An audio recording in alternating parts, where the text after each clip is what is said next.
scene of the crime, 34 Fairview Avenue in Canton, Massachusetts. Just to give perspective, at nighttime, what we see, how far off this is from the front of the house. And of course, there's no snow, but it's dark out here. There's no street lights really covering this area. It's very dark. So this just gives everybody a little perspective of being in black on the ground in the snow.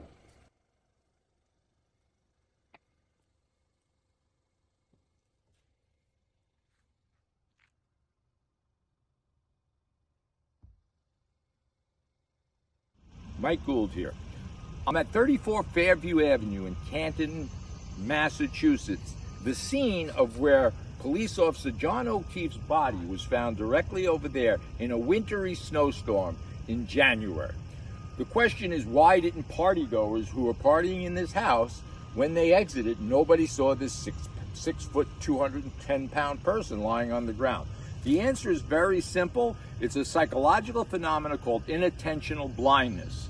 Inattentional blindness is something that requires us humans to filter out all the things on our peripheral vision and our direct vision. You have to filter it out in order to function.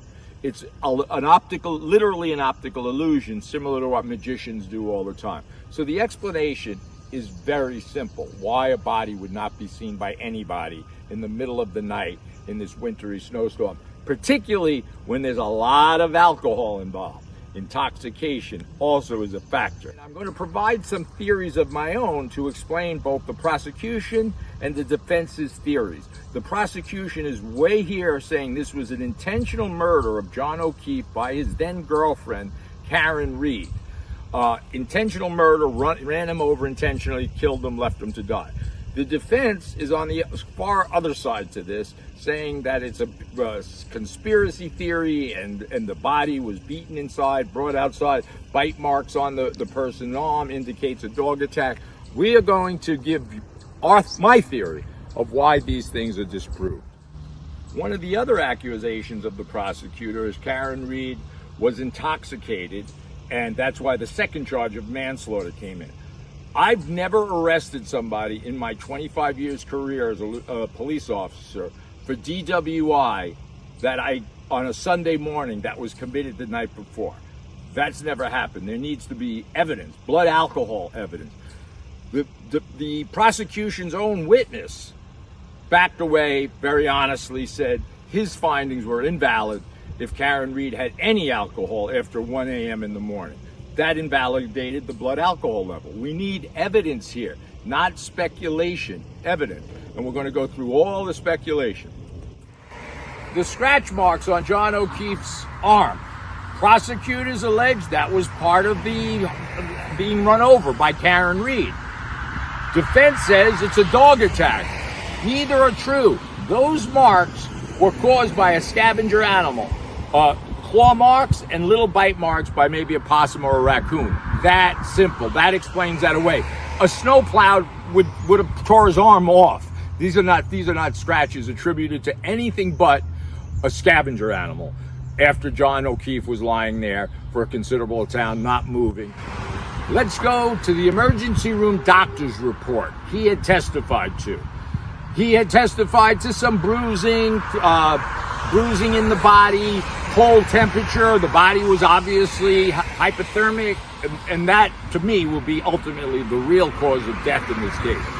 But he never reported broken bones, internal trauma, broken legs, abdominal injuries, chest cavity crush, nothing. In fact, he never reported the mechanism of injury. Question number one to any emergency responder: what was the mechanism of injury? MOI, meaning he was hit by a car, he fell from a tree. What caused this? So a doctor, an ER doctor, can start properly making the right call, the right test. So there was nowhere, in my understanding, in that report, where the ER doctor was told that the person was a victim of being run over by a car. Karen Reed, there is not evidence beyond a reasonable doubt that's been presented to me, who would act as a juror on this case, that would convict Karen Reed of any of these crimes beyond a reasonable doubt. So unless the medical examiner, there's still a lot to go here, and it's a roller coaster ride of evidence, Right now, the prosecutor is way behind. They got to come up with some smoking gun, an ME that track marks. There has to be more circumstantial evidence. Right now is nothing. The defense's conspiracy theory is just not necessary. As Americans, we have a thirst for conspiracy theories, going back to JFK, the World Trade Center, the Penn. I get it. That's what people like to do. They want to jump in on these conspiracy theories. My opinion, that didn't happen. The scientific evidence, the facts will speak for themselves for Karen Read. And our final stop in Massachusetts regarding the Karen Read murder case. In my closing, from what I could see thus far, we have an overzealous prosecutor overcharging.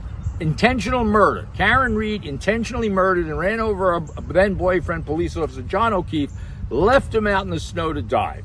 The motive? She was in an unhappy relationship.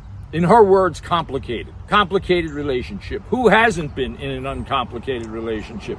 There's no life insurance policies. There's no history of domestic violence. There's nothing. Prosecutor, intentional murder, overcharged, that's not happening. Manslaughter, I don't see today any blood evidence of a blood alcohol content. And all the other things, dog bites, don't see it. Those were raccoons or possum bites, not a snowplow. So the evidence is, this case is riddled with suspicious, unexplainable things, butt dials, Google searches. There's so much stuff. But I don't see probable cause. This is going to end in a civil trial where the preponderance of evidence is obviously much lower, and that's where perhaps Karen Read will be found guilty of reckless driving and leaving the scene of an accident, and it will be handled civilly. I think it should have been from the start. Thank you.